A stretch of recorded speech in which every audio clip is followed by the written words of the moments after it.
Hello, my name is Chris Romeo, and this is an in-depth look at Alzheimer's disease and how we address it musically and non-musically. Only lately did Alzheimer's disease affect me personally. On Wednesday, November 18th, 2015, my dear friend Norma passed away from early onset Alzheimer's. I would love to dive deep into understanding what exactly Alzheimer's disease is and fully understand what my friend went through in the final years of her life.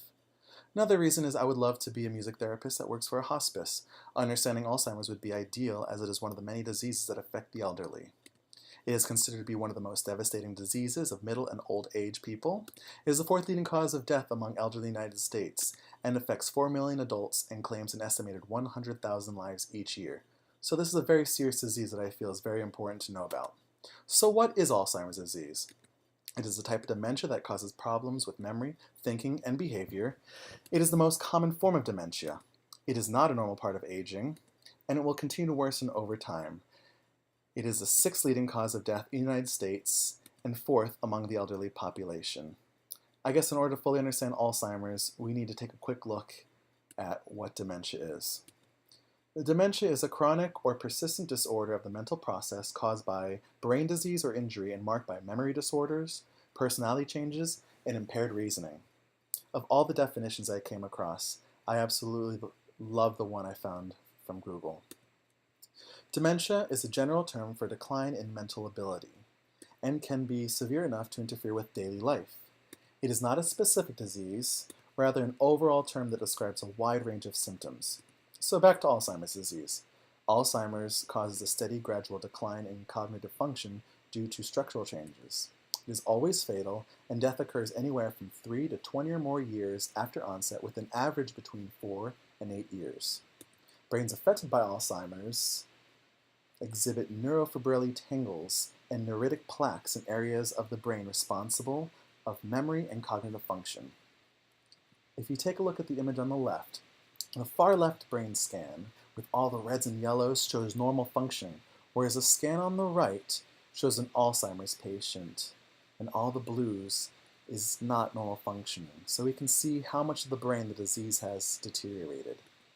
Then the image on the right, supplied by bright focus, shows a cross-section of the brain. On the left is normal, and on the right is Alzheimer's. I love how they show the language and memory section of the brain, but you can clearly see on the Alzheimer's side where it has deteriorated, and those sections are pretty much no more. On to symptoms of Alzheimer's disease. The most common early symptom of Alzheimer's disease is difficulty remembering newly learned information. Symptoms include disorientation, decline in personal hygiene, mood changes, anxiety, behavior changes, depression, bizarre thought patterns, lapse in judgment, difficulty speaking, swallowing, and walking, and general deterioration in overall functioning. Here we have a quick video observing some of the symptoms of an Alzheimer's patient.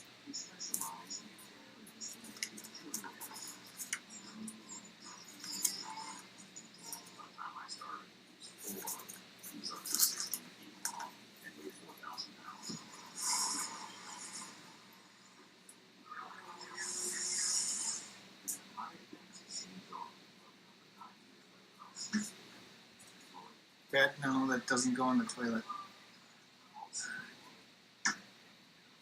Garbage is right here. So you can see he has forgotten basic functions, basic concepts.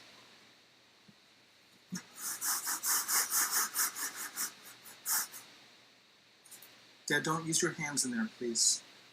Dad, I just showed you. You let it go. You'll get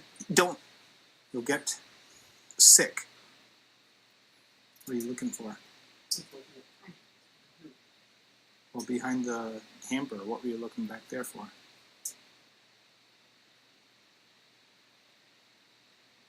I understand why, but I don't understand. Okay. You want to sit up?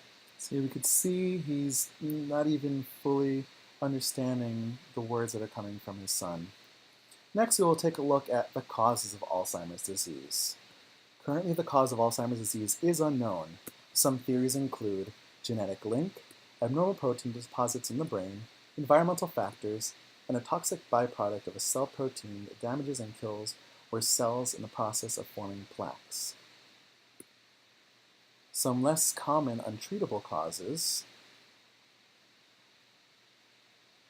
are chronic alcohol abuse, Huntington's disease, Parkinson's disease, and HIV infection. On to traditional treatments. There are two different categories. We have medications and non-drug approaches. Under non-drug approaches, we have ways to help the clients with their behaviors as well as helping them sleep regularly. Keeping them on a regular schedule and keeping things consistent is key with Alzheimer's patients. Some of the examples are changing the environment to resolve challenges and obstacles, to comfort them and secure and ease their mind. For sleeping, it is important to maintain regular times for everything. Avoid alcohol, caffeine, nicotine, as well as treat any pain to make sure they are comfortable. Alternative treatments include caprylic acid, which is found in coconut oil, ginkgo biloba, which is a plant extract, as well as omega-3 fatty acids, which can be found in foods such as salmon. Next, we have a short video showing some ideas of traditional treatments. Pishi is my husband's aunt. She is my father-in-law's older sister. When I was called to go and take care of her, she couldn't recognize anyone. She was aggressive, she was violent, she was wanting to get out of the house all the time. First it was panic dementia, that's what he said.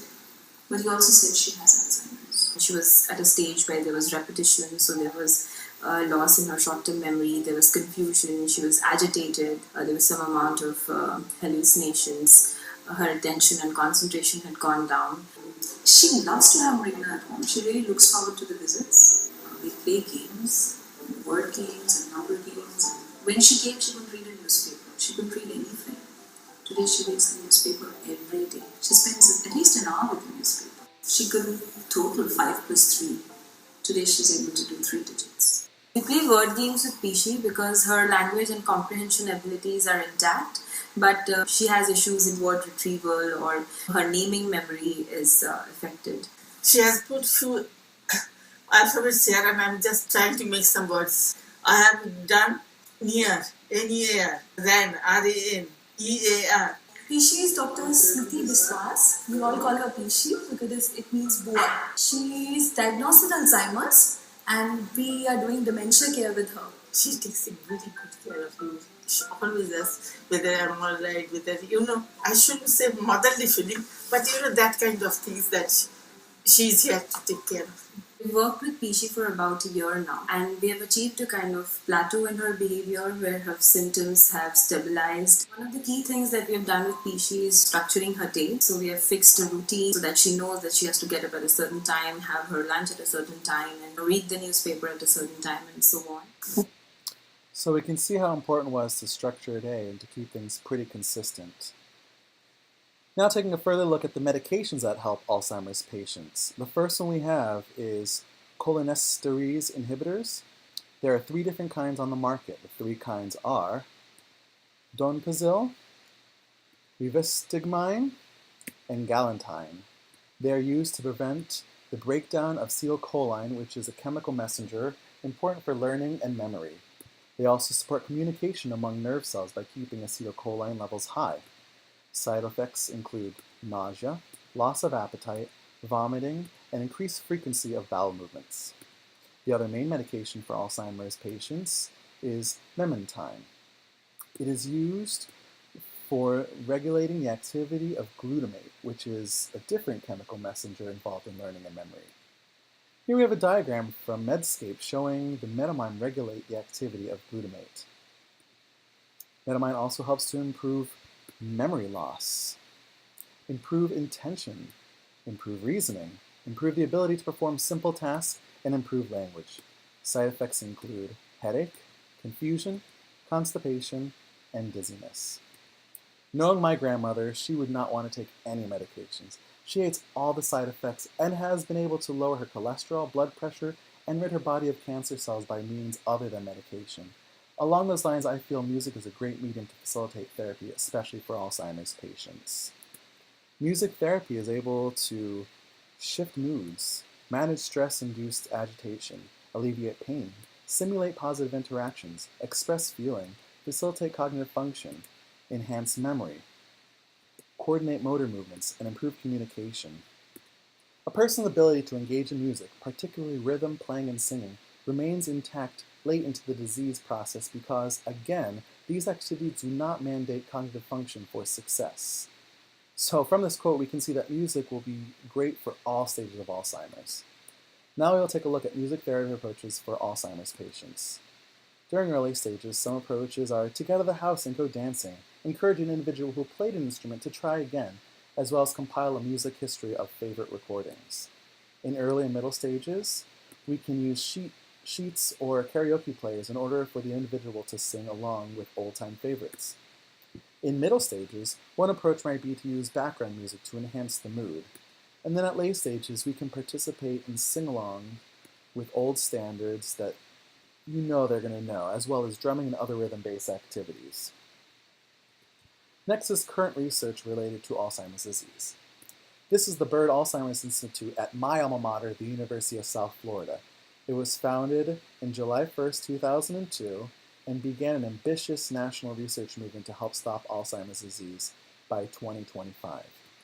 Some of the current research at the Institute are an 18-month trial investigation of an infused-based medication which may target amyloid plaques in the brains, or an 8-month trial investigating a coconut oil beverage in individuals with mild to moderate Alzheimer's disease. Now we'll take a look at current research in the field of music therapy related to Alzheimer's disease. From the International Journal of Alzheimer's Disease, we find a clinical study on the effects of music therapy and treatments for the patients with Alzheimer's disease. In this study, we find that music therapy is effective in the treatment of Alzheimer's disease, as well as the secretion of 17-beta-estradiol and testosterone hormones that are supposed to have prevalent effects on Alzheimer's disease. It is significantly increased by music therapy. And in conclusion, they have found that music therapy has a potential as the alternative treatment for adverse hormone replacement therapy. In the International Psychogeriatric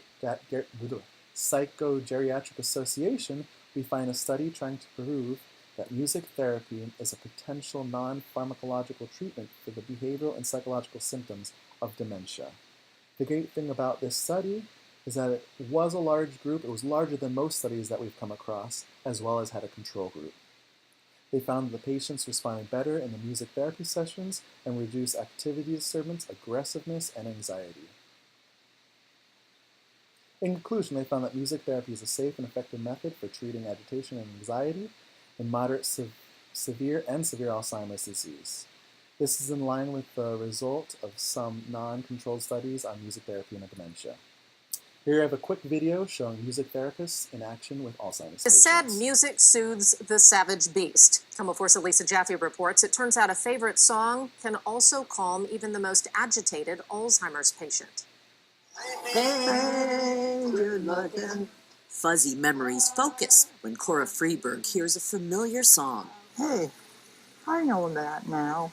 Music has become an alternative to medicine at Quail Park in Linwood. Cora is part of a pilot study between Snohomish County Music Project and Living Care to see how music therapy can alter the aggressive behaviors of people living with dementia. Residents who've really struggled adjusting to this secured memory care community. Wandering, pacing, tearfulness. Were hand-chosen to participate. So who was it? Music therapist Carly Hawley dug deep into their pasts to pick 20 songs that bring up the best memories. For Cora, that means songs that give a sense of calm and don't trigger vivid childhood memories of her father's murder. The songs that really seem to allow her to feel who she is as a person. Please don't take my sunshine away. Each of the participants gets a songbook catered to them and an iPod with their playlist. The technology becomes a tool for the staff when simply talking people down doesn't work. You have. In conclusion, I am really saddened to fully understand what was going on in the final years of my friend, but I always have the memories of us listening to music together. She was definitely one of my biggest fans. We learned that Alzheimer's is the most common form of dementia and is the 6th leading cause of death in the United States. Symptoms include memory loss, disorientation, anxiety, depression, mood changes, and many more. At this time, there is no known cure, but treatment options are available, musical and non-musical. Traditional treatments include medication, personal attention, and natural remedies.